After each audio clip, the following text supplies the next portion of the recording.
What's going on, YouTube modeling community? Pappy here at West Georgia Rides and Customs. Welcome to another episode of Pappy's Tutorials. Today we're going to be chopping the 32 Ford 5-window coupe, and as you can already tell, I've already got started. And but I wanted to get a little bit more in depth of when we're chopping a top on any vehicle, which really my choice for this particular one, as well as the 32 3-window that I did a while back, was the choice in picking a car to, lower the roof on, or chopping the top, better known as, is looking for a subject that has the A pillars, the B pillars, and this has a C pillar right here, which you have a window right in here, is finding a subject that has the poster straight up, and you'll come out with a good successful chop. The A pillars on these particular, like the 32 Ford 3-window and the 32 5-window coupe, they do have a little. They've got a little bit of a slant to them. That's kind of over exaggerated right there, but on the A pillar, but it's not nothing that can't you can. It's called stretching the top once you make your cut with that. And what we're going to do today is I've already cut everything as far as did all my marks and everything line up, or as far as where I was going to make the cuts. And the first thing that I did was when I started cutting it, was I picked me a point back here on the back window and made me a line. I'm gonna try to not mock this up, but we're gonna try to get all this back together before. But what I did was I marked me a spot right here off of the top of this window right here, and made a mark right there. Then I took some of the masking tape like this, and we'll stretch out across, all the way across there, and making sure that we're even.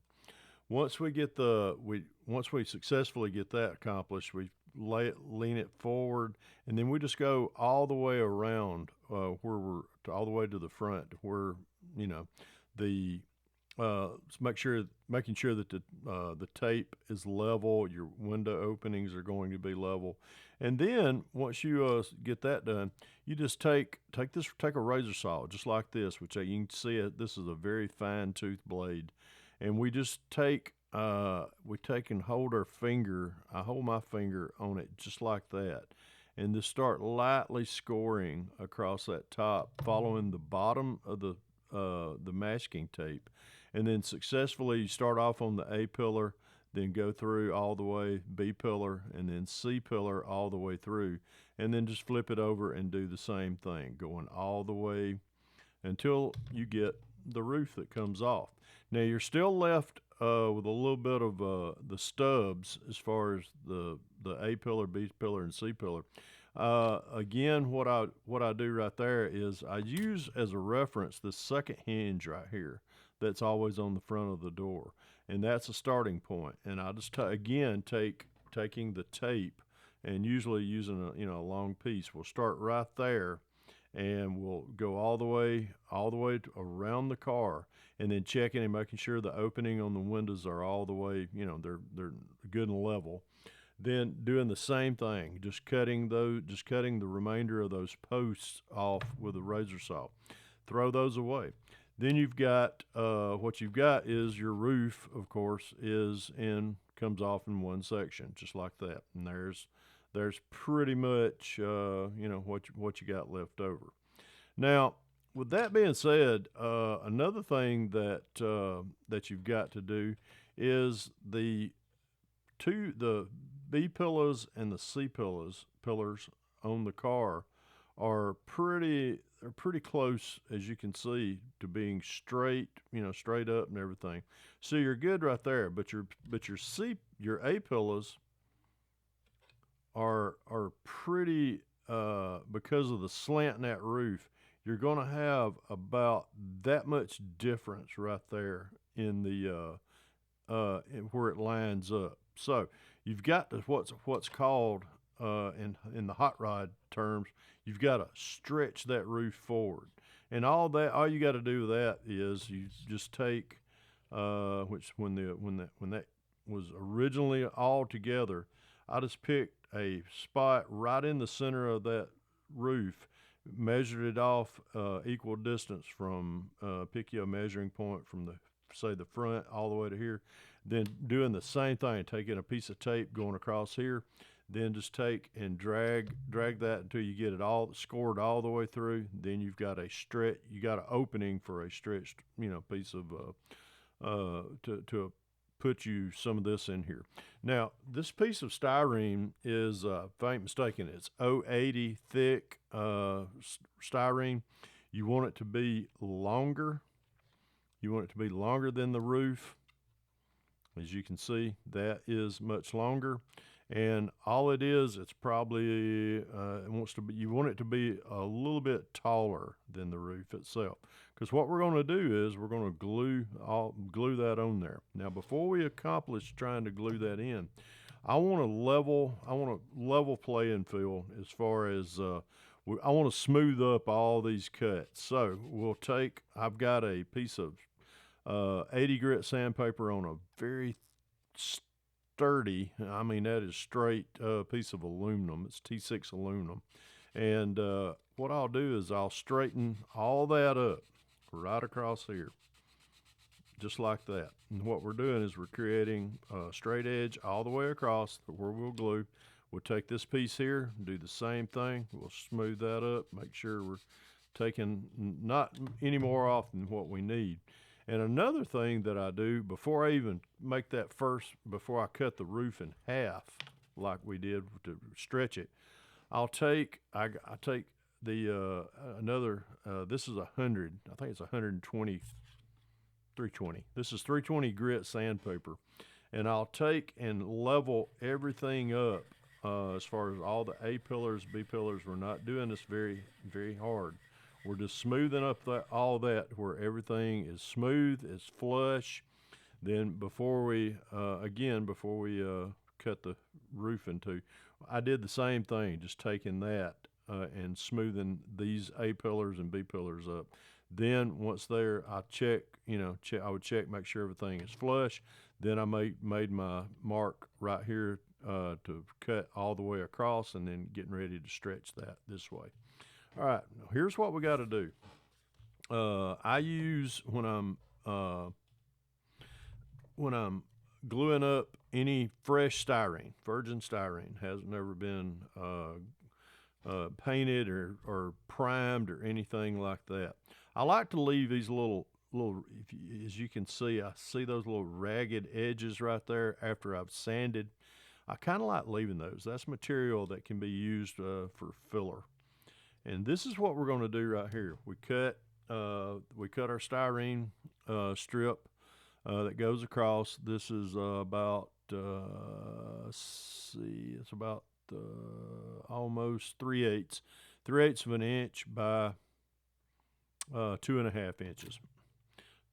We'll take the applicator and just dot all the way across this opening right here. You can lather that on there really well. It's not going to hurt if you get a little squeeze out or what have you, because all this is going to be sanded off. All right, now we'll just make sure that we're getting good coverage. We'll fix that down there like that. Position everything around to where we got a little bit of it exposed up there at the top. We'll push that down into the cement, and then I always like to use some of the extra thin to help coat this joint right here. And what I like about the thin stuff, it's always when you touch it, it'll get in, capillary action, it'll follow that crevice. Same thing right here. We'll take and we'll just drag all the way around to right there. we'll push down, and that should be tacked in there really well. Now, what I'll do here is we're going to lather up, glue. I call it lathering up. We'll apply some of this orange top Tamiya cement. We'll put a nice little bead of that all the way down the front half of this section, like that. And I'm gonna lay that flush with that.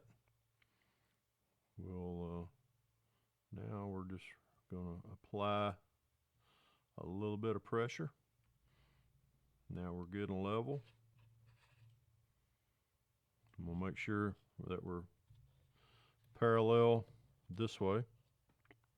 Looks like we got a little bit of a change right there. All right, we're good there. We're good. We're good all the way down this line here, down this side line right here. I'm gonna push kind of a little bit, get all that pushed together. I'm gonna check this direction.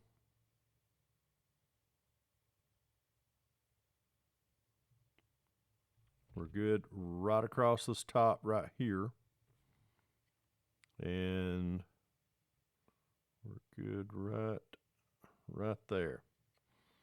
Now, I'll take and apply a little bit more of the thin across this. And this should fill in any of the gaps that was created with the when I was sanding or anything like that. Now we're gonna let this set up really well.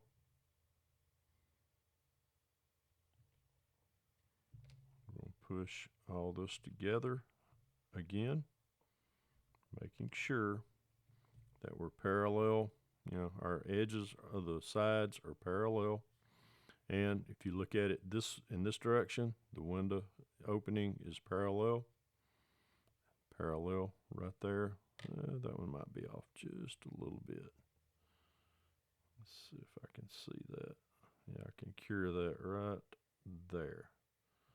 Okay, now we're good. We're good on that. Now, I'm going to drop it now. Now that I've dropped it, let me check for, make sure everything looks good. Okay, we're good right there. Now, we're going to set that to the side, close up this stuff so I don't knock anything over.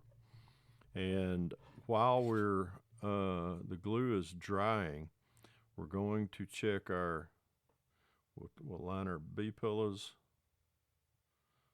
line our B-pillar and C-pillar up.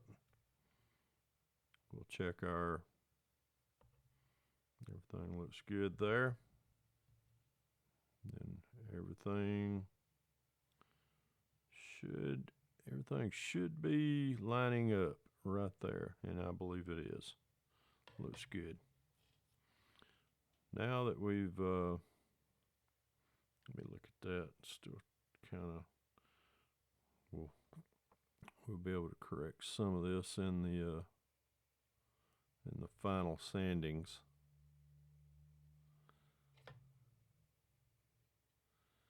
Let me push.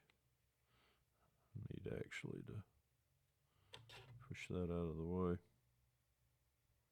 We're going to raise that rib just a little bit by doing, I can feel it when it moves. There it goes. Okay, we're good there. Now we're going to bring that down. Bring that down. There we go.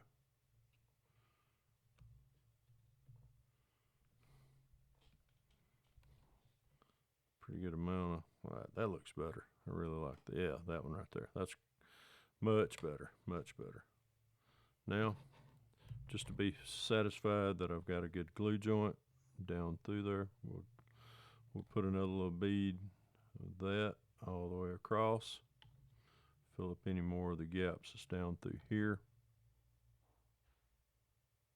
And voila, we're ready to let that finish drying. We'll bring our body back over here,